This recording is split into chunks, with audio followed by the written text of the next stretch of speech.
gave you the time and the place, so don't be shy. Just call me the man. Hello guys, hope you're all doing well. Welcome back to my new YouTube video. As you can see, this time we'll be talking about the most recent Grammy Awards ceremony, especially the discourse surrounding the Best New Artist category. But first, let me introduce myself. I'm Mara and I make videos about everything and anything pop culture related. If that sounds good to you, please keep on watching. And having said that, let's get into the video. 2026 Grammy Awards happened the past Monday on the February the 1st, and can I just say, what a way to start a month. Every music fan eagerly awaits this ceremony, secretly or not so secretly, keeping their fingers crossed, hoping that their favorites will manage to snag a win in, to be honest, any category, I would say. And there are many of those, starting with the Record of the Year all the way to naming the Album of the Year, going through every possible genre that you can think of, which is quite exciting because this way people from all over the music scene can get featured and possibly introduced to a new kind of audience, which is always exciting. And like I just said, Grammy Awards feature also more specific categories such as dance, pop, rap, country, R&B, and many others. So it's quite a diverse I don't know if you can call it a competition, but let's go with the word competition because I feel like it. And I don't know if it's just me, but over the last few years I've seen some commotion around one category in particular, that being Best New Artist. Most often I witness people arguing against certain artists being featured as one of the possible contenders. One example is Sabrina Carpenter being nominated last year, and that will be 2025. People argued that she has been present on the music scene for many years, which would hardly make her a quote-unquote new artist. Just to clear things up, official Grammy definition of the Best New Artist states that the Grammy Award for Best New Artist recognizes an artist whose eligibility period release achieved a breakthrough into the public consciousness and notably impacted the musical landscape. Eligible artists must have released at least 5 singles/tracks or 1 album, and this is taken straight from the Grammy Awards website, which will be linked in the description, so if you want to, you can fact check me. I swear I didn't make up this definition, just wanted to make sure that we are all kind of clear on what Best New Artist actually means when it comes to being Grammy nominated in this category. By that definition, Sabrina was eligible for this award. Seeing how Short and Sweet was by far her most successful album, I mean, I haven't compared the numbers and stats of Short and Sweet and I wanted to say Man Child is the leading single, sorry. The Man's Best Friend. But I think Short and Sweet is definitely what kind of catapulted her into the stardom that she has achieved. Because, she had her moments with emails I can send, the whole nonsense thing, and the outros of the song, they were all really fun. Fans really enjoyed it, enjoyed her creativity, and it was really fun. And I think it also did a lot for her career, but she still toured smaller venues in the US while when she released the single. Then she was also a supporting artist for Taylor, which also boosted her popularity. So yeah, going back to the topic of whether or not she was eligible for the Best New Artist, I think she was, because as the definition states, it is an artist who has made an impact on the music landscape and kind of got boosted up and gained more public recognition, and I think Short and Sweet did that for Sabrina. just wanted to make this short digression to make sure we're all caught up on what does best new artist actually entail. Now that we're clear on that, we can all move on to the topic of the video. So, what is the actual issue? Okay, I wouldn't call it an issue, but let's go with that word because I can't think of a better one, to be honest.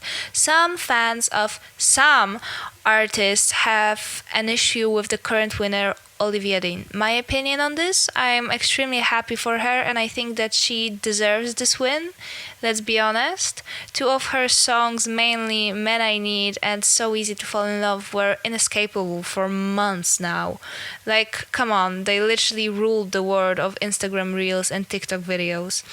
I also think that Olivia truly feels like a breath of fresh air, seamlessly blending together jazz, soul, R&B and pop. And it would be quite dishonest to say that she's not a popular artist. Maybe she's not as well known to the general public, but like I just said, Men I Need and So Easy to Fall in Love were huge on the internet. The sound was trending for, I think, months on end. Sometimes I still hear it as a background music in some TikToks or Instagram Reels. I also have used one of her songs, one of those two, I think. I would have to check which one, in one of my own Instagram posts, which, if you're curious, you can also go follow me on Instagram. I will also leave a link down below. Anyway, I think the people who disagree with her win kind of lack the objective perspective of her impact, of her cultural impact, and what she as an artist brings to the table.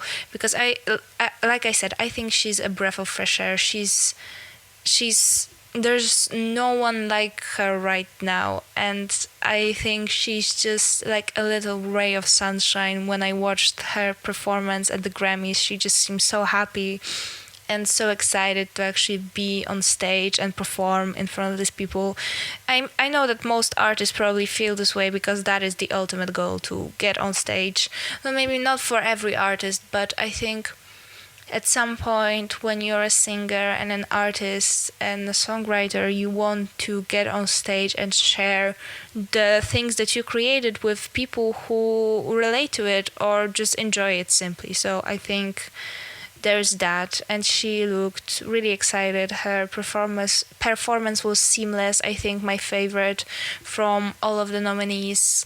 In general, new artists, I mean, Alex Warren, kind of, they fucked him over with the whole earpiece thing, but other than that, yeah, about that, I think he handled it very well.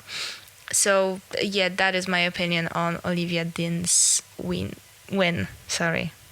Unfortunately, all of Olivia's success did not stop people from saying that she did not deserve the win. Imagine the audacity. But if not Olivia, then who? Let's quickly look at the list of nominees other than Olivia, of course. We have KATSEYE, the Marias, Addison Rae, Somber, Leon Thomas, Alex Warren, and Lola Young. So in total, 8 people were up for this award. Am I familiar with all of their music? No, at least I don't think so. And that's okay, we can't all be familiar with everything. And the nature of the award shows there are winners and there are losers. That's just the way it is, we're not going to change it. And also imagine that wouldn't be as entertaining if they gave everyone a consolation prize. Like, yes, we can be disappointed that our favorites didn't win. Some of my favorites didn't win in the categories that I think they should have won in. But it's like, okay, like, I respect other winners. For some reason they were chosen. Of course, there are some exceptions to the rule, but in general, it's like, you know, it's life. You win some, you lose some. And I'm sure most of those people will be fine in the long run. But, like I said, some fans have an issue with the results of the Grammys. Saying some, I mean primarily KATSEYE and Addison Rae fans. At least those were the most common sentiments that I've seen on the whole ordeal online. Before I share my opinion that most of you may already be aware of, let's quickly establish who are these people.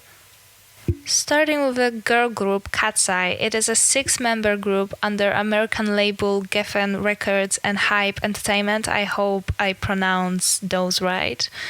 The members include Daniela, Lara, Mano, Megan, Sofia, and Yunche. Also hope I pronounce these names. The group was formed through the 2023 reality competition series Dream Academy. The group's formation process was later chronicled in the Netflix documentaries Popstar Academy KATSEYE, which recounted the audition process, intensive training, and formation of the group. KATSEYE debuted in June 2024 with the single titled Debut, followed by their breakthrough single Touch, and in April 2025 they released Gnarly, which serves as the lead single for their second EP Beautiful Chaos. And I just have to say that Gnarly gathered the most mixed reactions due to its uniqueness, let's say. And yeah, it was definitely different from what we've known them from. Mainly Touch. I say mainly Touch because I think that Touch was kind of the groundbreaking song that catapulted them to some sort of stardom and gain them some recognition. Because, for example, now I have heard parts of Debut, but I've heard Touch first before I've heard Debut. So I think it was definitely more popular, especially with the whole TikTok trend dance, with the whole hands, because you're so out of touch, and whatever goes on later on, I don't remember. So yeah, I would have to say that Touch, now Gnarly, and maybe Gabriella, but I think still Gnarly is kind of more recognizable because it is different, it is quite unique, and it is getting very mixed reactions. To be honest, I'm still on the fence about how I feel about this one particular song. I'm not sure how to feel about it, if I'm being honest. KATSEYE performed Gnarly during the Grammy Awards, and just like the reception of the song, the reception of the performance was kind of lackluster. I have to say I'm not the biggest fan of this particular track, like I've stated a few seconds ago. It's quite different, I have to agree, but honestly I can't listen to it for too long because I get annoyed with it. I mean, especially the chorus. I know it's catchy and that's why I remember it, but if I listen to it on a loop I will get annoyed, and I think it's partially due to the lyrics, partially due to the beat, partially due to the fact that if you listen to a song for way too long it's gonna annoy you. But I think that with Gnarly it would happen sooner than with some other songs, if that makes sense. I also believe that it doesn't showcase their vocals properly. The whole idea behind Gnarly relies strongly on the dancing. There was a whole TikTok trend around this, and I will admit they are great dancers. However, they didn't sound the best while performing, and I don't think anyone would. The song only works when the studio version is playing and people around are dancing or in the music video. And that's really a shame because the girls are extremely talented. Like, hello, have you heard Lara or Sophia? My god, what a talent. And that's just not mentioning other girls from the group. And to think that their voices are not utilized properly just breaks my heart as a music lover.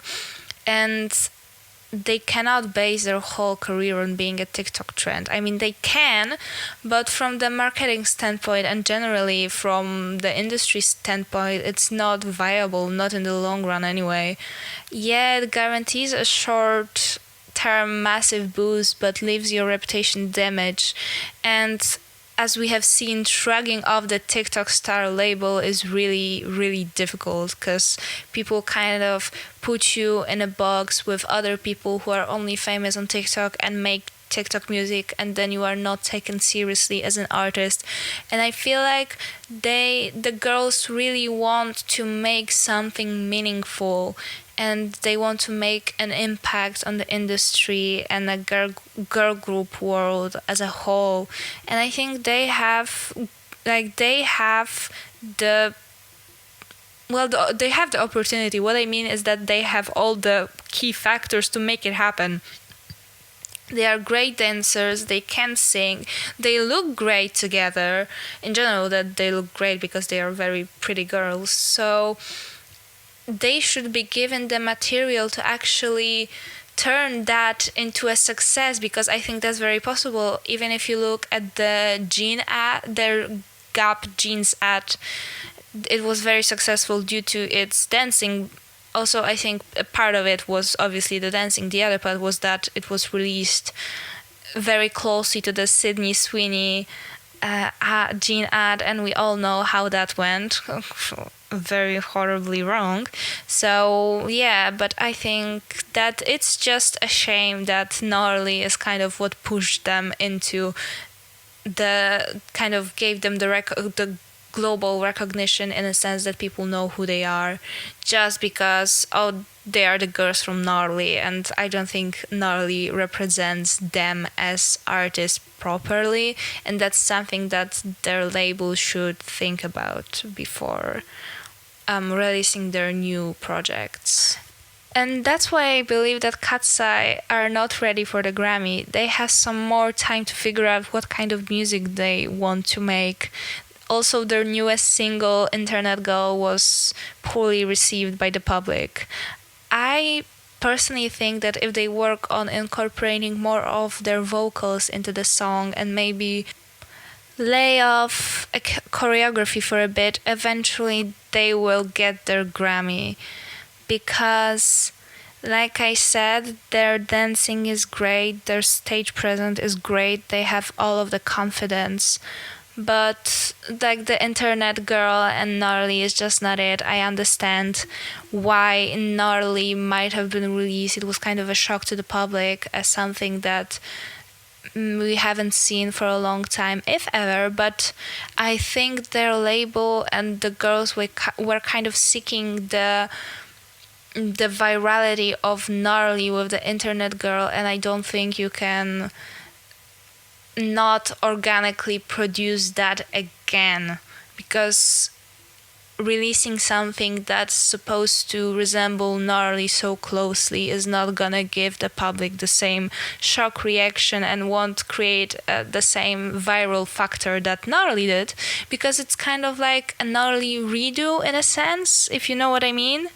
So I think they need to lay off the dancing a bit. I'm not saying that they shouldn't dance during their performances, because like look at Little Mix, they just danced a bit less intensely while they were actually singing, and people will be lip syncing. It's kind of key to keeping your voice healthy and being an artist for many, many years, because if you damage your vocal cords, you're kind of screwed.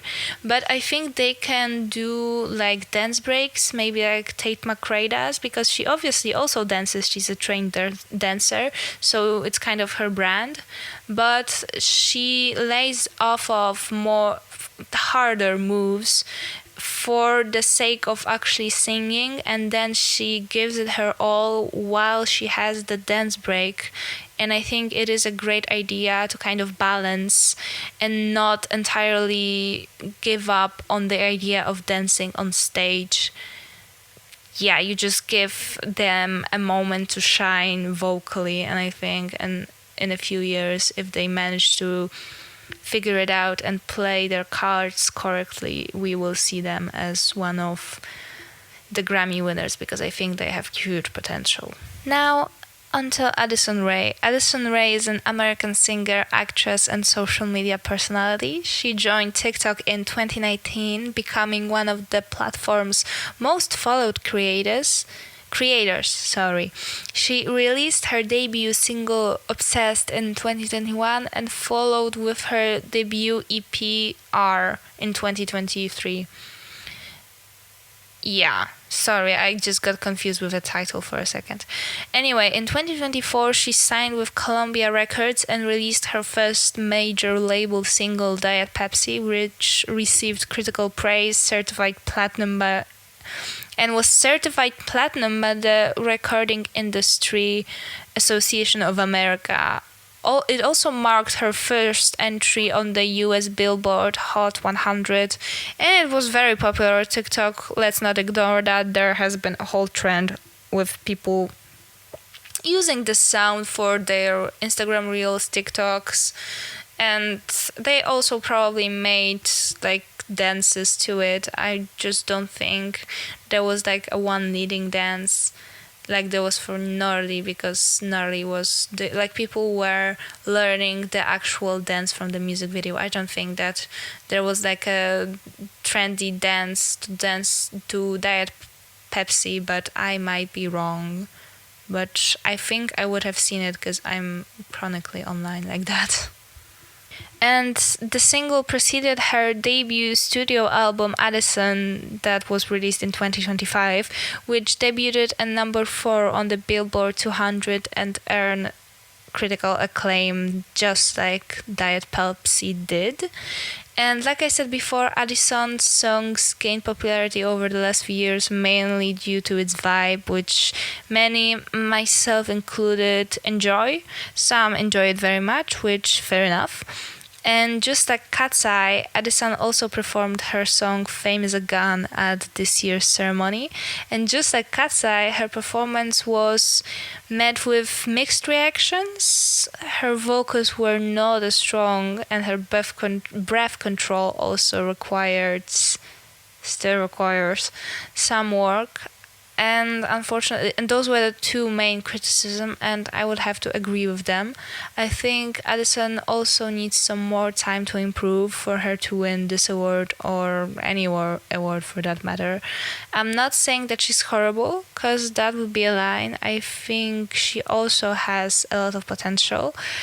Her tone is pleasing to listen to, and her songs have a very specific vibe that appeals to some people. They can be played at the clubs. I think you can also choreograph to them. And they do make a good background song for a TikTok video or Instagram reel. And with some technical work, she can go on to be a prominent figure in the music industry, because I'm sorry, but her breath control was not great. And I don't think that her fans, or in general people defending her, should use the argument of, but she was singing and dancing at the same time. Well, so was Zara Larsson. I mean, she has great breath control. And I'm not saying that she cannot improve. What I'm saying is that if her performing skills are lacking so much, she shouldn't start with performing at the Grammys. She should work on it a bit more, or just give up on the choreography altogether, or make it more simple so that she's not constantly going up and down and laying all over the box, because I've seen that. That's also been a part of choreography, and that would have made her look better. I know that maybe her songs kind of require that. The same case for Gnarly, because like if you don't dance to Gnarly, it's kind of like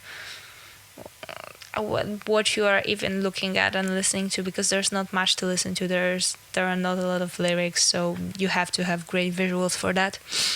But I think if she does work on some technical stuff with her singing, she can go far, because she's not the worst person vocally to come out of TikTok and start a music career. If you catch my drift, I will not be naming names. I'm sure each one of you has a person in mind when it comes to that.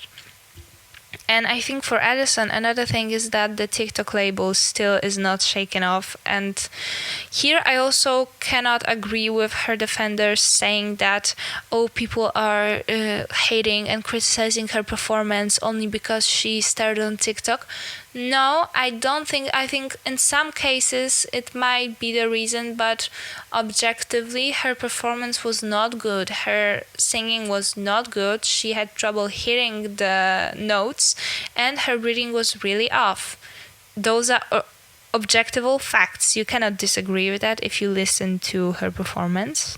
Studio versions are great, but I still think she needs to improve vocally and in like, you know, her breathing while she's singing. Having said all of that, I think that people who hate on Olivia's win have to rethink what does it actually mean to become a full-fledged best new artist or an artist in general. Great songs are not everything, and amazing dance moves will not replace great vocals. And after all, Grammys reward singing, not dancing. My opinion is that Olivia deserved and still deserves her win. Gnarly makes a great TikTok trend, not so much a great live performance. Addison has some room for much needed improvement. And that will be all from me today. Let me know what you guys think in the comment below. I'm curious about your opinions on the matter. Do you agree? Do you disagree with the results of the Grammys? If you managed to watch this video all the way till the end, thank you so much. Please consider subscribing and leaving a like. For more pop culture videos, check out my other stuff on the channel. Once again, thanks for watching, and I see you guys in the next one. Bye!